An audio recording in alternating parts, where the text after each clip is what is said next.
In today's video, I'm going to teach you how to fix the 403 forbidden error using Cloudflare. A 403 means the request reached your site but was denied, often by a security rule or a redirect configuration. We'll walk through the Cloudflare dashboard to find and fix the most common causes. Start by signing into your Cloudflare dashboard. From the home view, open the domains area. This lists every site you manage in Cloudflare. Select the domain where you're seeing the 403. Confirm you're in the correct zone if you manage multiple environments like staging and production, so you don't change the wrong settings.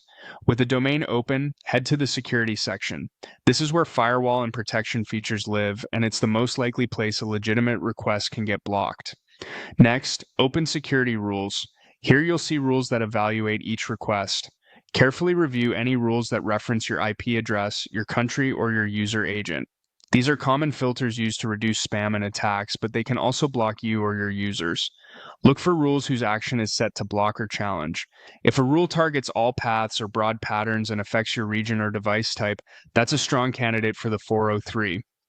Adjust the condition to be more precise or switch the action to a less aggressive response if appropriate. Keep notes as you go so you can revert if needed. Now move to the rules area in the left navigation, then open Page Rules. Page rules let you match specific URLs and apply behaviors like redirects. Scan your list for anything that could redirect visitors to a URL that returns a 403, or a rule that sets unusual security levels on sensitive paths. Pay attention to the URL patterns and their order, because page rules run top to bottom.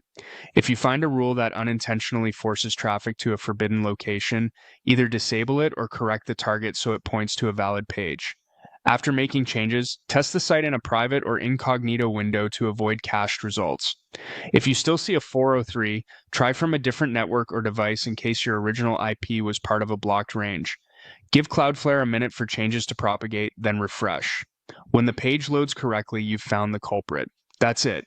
By checking your domain, reviewing security rules for IP, country, and user agent filters, and confirming page rules aren't redirecting to a forbidden page, you can resolve most 403 errors quickly and safely.